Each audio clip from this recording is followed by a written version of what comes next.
السلام علیکم ورحمۃ اللہ وبرکاتہ عزیز طلبہ اور پیارے ناظرین، امید ہے خیریت کے ساتھ ہوں گے۔ جدید مغربی سیاسی فکر کو پڑھتے ہوئے ایک بات ہمیں نہیں بھولنی چاہیے کہ روم اور اٹلی جو مغربی فلسفے، مغربی سیاسی افکار اور مغربی تاریخ کے لیے ایک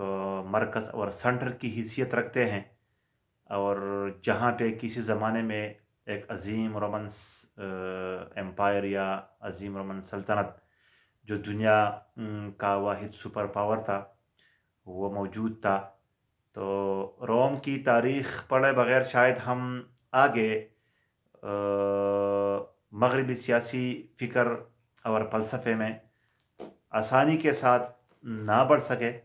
تو آئے مختصر سا جائزہ لیتے ہیں کہ مغربی سیاسی افکار اور پھر اس میں جو رومن سلطنت تھی، جو بنیاد تھی وہ روم تھا،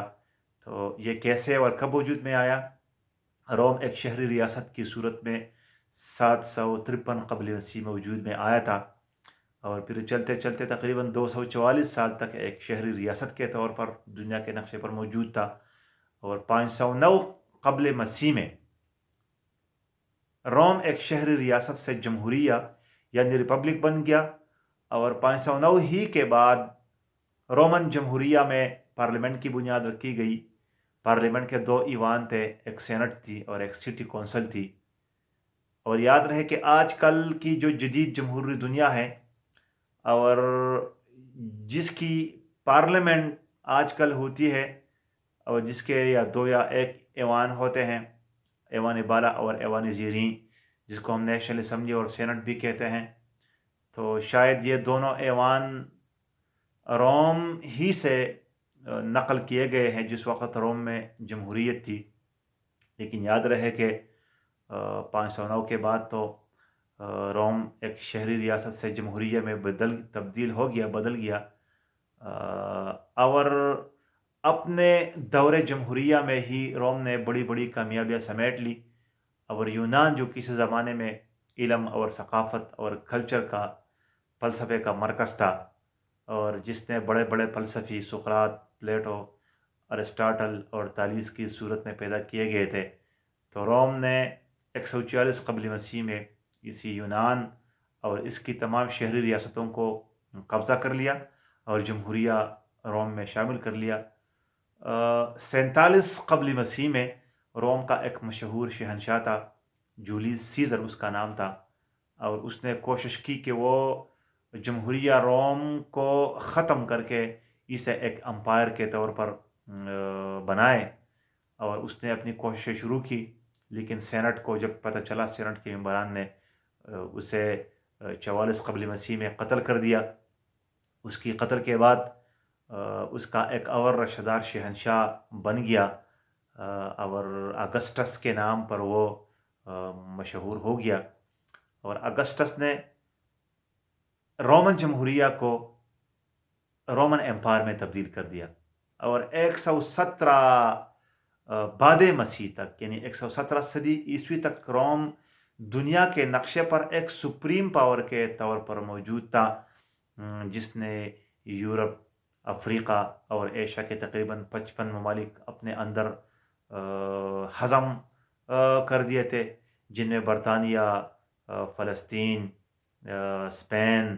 فرانس، جرمنی وغیرہ افریقہ کے بہت سارے ممالک شامل تھے۔ تو یہ رومن سلطنت کا ابھی حصہ بن چکے تھے، لیکن تاریخ کا یہ سبق ہے کہ ہر عروج کے لیے لازماً زوال ہوتا ہے، تو تقریباً 300 بعد مسیح تک رومن سلطنت، جو کہ تلوار کے زور پر اور مائٹ از رائٹ کے زور پر یہ سلطنت قائم تھی، آہستہ آہستہ اس کی بنیادیں کمزور ہونا شروع ہو گئی، اور اس زمانے میں جو کرسچینٹی، جس کا آغاز حضرت عیسیٰ علیہ السلام نے مصر سے کیا تھا، لیکن ابتدائی دنوں میں رومن سلطنت میں عیسیٰ علیہ السلام جو دین لائے تھے، جو شریعت لائے تھے، اس پر سختی کے ساتھ پابندی تھی، اور پھر عیسیٰ علیہ السلام کے دو جو پیروکار تھے، ایک پیٹر تھا اور ایک سینٹ پال تھے، ان دونوں نے بڑی کوشش کی اور کچھ خطوط کے ذریعے، دعوت وفود کے ذریعے، تبلیغ کے ذریعے روم کے کونے کونے میں عیسائیت کو پھیلائی۔ اور پھر جب سلطنت روم پر کانسٹنٹائن کے دور میں، یعنی قسطنطین کے دور میں 313 میں برا وقت آیا، تو اس نے چالاکی کا مظاہرہ کرتے ہوئے کرسچینٹی پر سے پابندی اور بین اٹھائی۔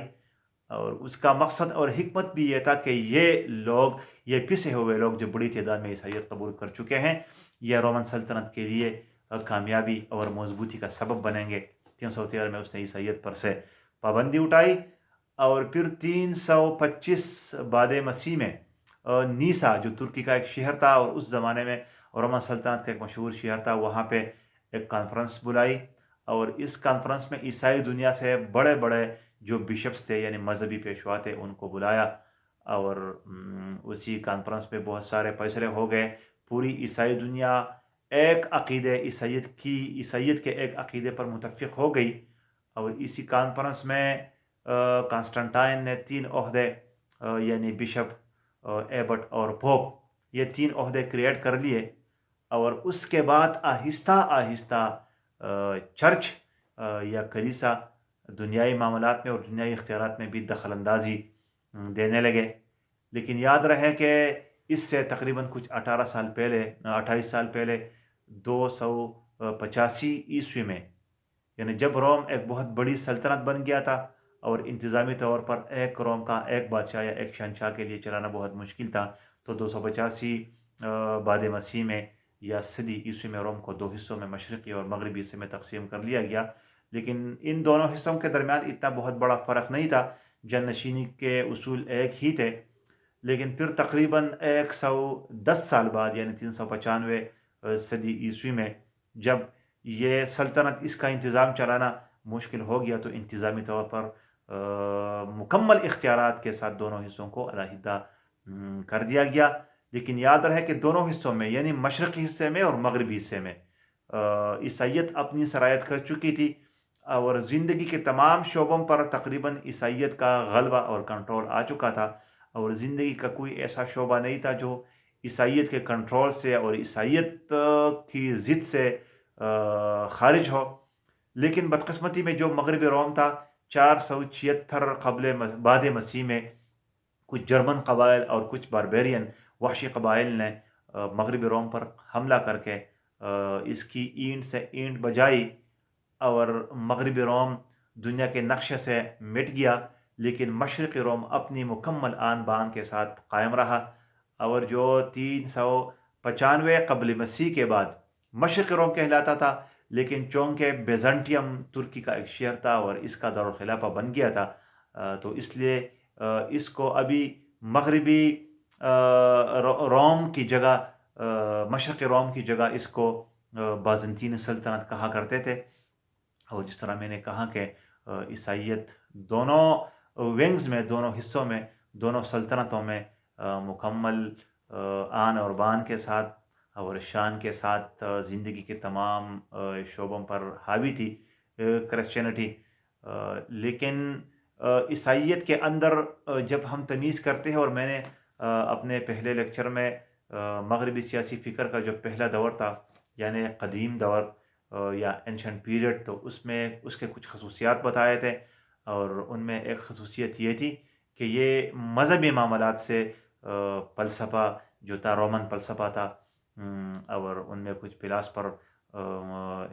زیادہ تر یونان کے تھے اور کچھ روم کے شامل تھے، تو مذہبی کلچس سے وہ مکمل طور پر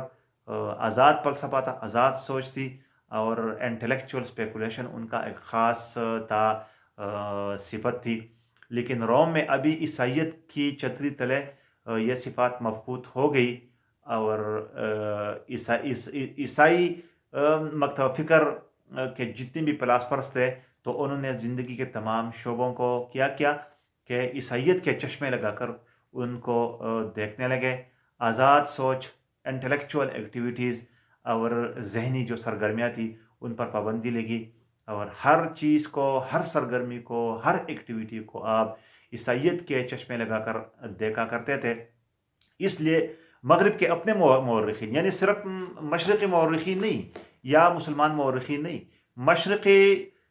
مورخین کے علاوہ ان کے ساتھ ساتھ مغربی مورخین نے خود بھی، یعنی اس دور کو جو رومن سلطنت میں عیسائیت کی شکل میں ابھی وہ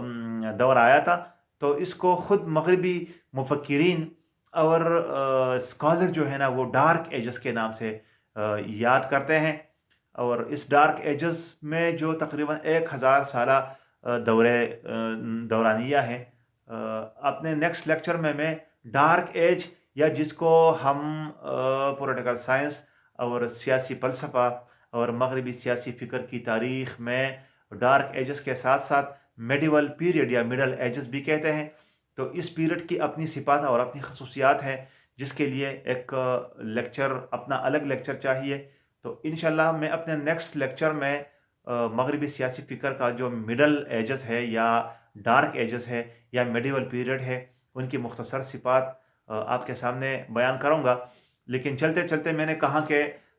رومن سلطنت کے انسانوں کی تمام شعبوں میں ابھی کرسچینٹی سرایت کر چکی تھی، اور روم ترقی کے ساتھ ساتھ ایک طرح سے زوال کے راستے پر بھی گامزن ہوا تھا. ایک تو یہ سلطنت بہت بڑی تھی، دوسری فوجی طاقت کے بل بوتے پر قائم تھی، تیسری بات یہ تھی کہ اس میں کرسچینٹی آ گئی اور مذہب زندگی کے تمام شعبوں پر حاوی ہو گئی، اور وہ جو ارتقاء کا دور تھا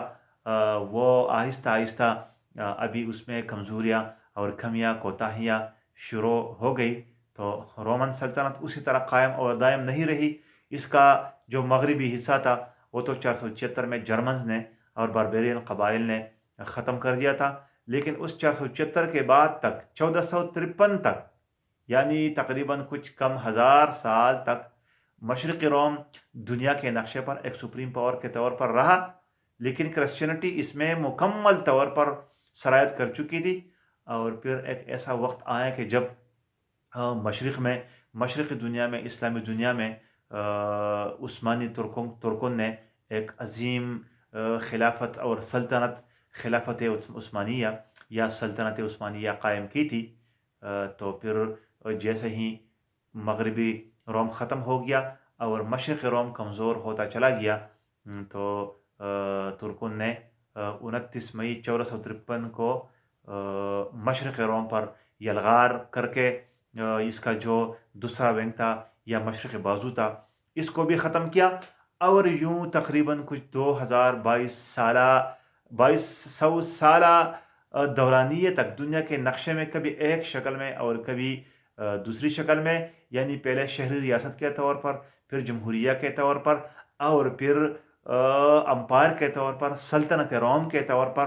روم دنیا کے نقشے پر قائم تھا. لیکن 29 مئی 1453 کو ترکوں کے ہاتھوں اس عظیم سلطنت کا خاتمہ ہو گیا. اور اس کے بعد یورپ کی دنیا میں، مغربی دنیا میں نشاط ثانیہ کے نام سے ایک تحریک شروع ہو گئی تھی. اور نشاط ثانیہ کیا ہے، نشاط ثانیہ کے مقاصد کیا تھے اور اس کی خصوصیات کیا تھی، یہ انشاءاللہ میرا نیکسٹ لیکچر کا حصہ ہوگا. اس کو ضرور انتظار کیجیے گا، کیونکہ جب تک ہم نشاط ثانیہ کو تفصیل کے ساتھ نہیں پڑھیں گے اور جس طرح ہم ڈارک ایجز یا میڈیول پیریڈ کی صفات جو اس لیکچر کے بعد انشاءاللہ ہوگا وہ نہیں پڑھیں گے، تو پھر ہمیں مغربی سیاسی فکر کی پوری تفصیل اور پورا جو وہ ایک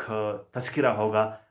وہ ہم سمجھ نہیں پائیں گے. تو لہٰذا انشاءاللہ میرا نیکسٹ لیکچر اسی رومن سلطنت میں عیسائیت کے دوران، یعنی جس وقت عیسائیت رومن سلطنت پر چھا گئی، اس میں فلسفے، سیاسی فکر کی صفات کیا تھی اور خصوصیات کیا تھی، اور کس طرح ان صفات اور خصوصیات کو اینشنٹ پیریڈ سے اور پھر ماڈرن پیریڈ سے ہم علیحدہ کریں گے. تو انشاءاللہ یہ میرا تیسرا اور نیکسٹ لیکچر ہوگا.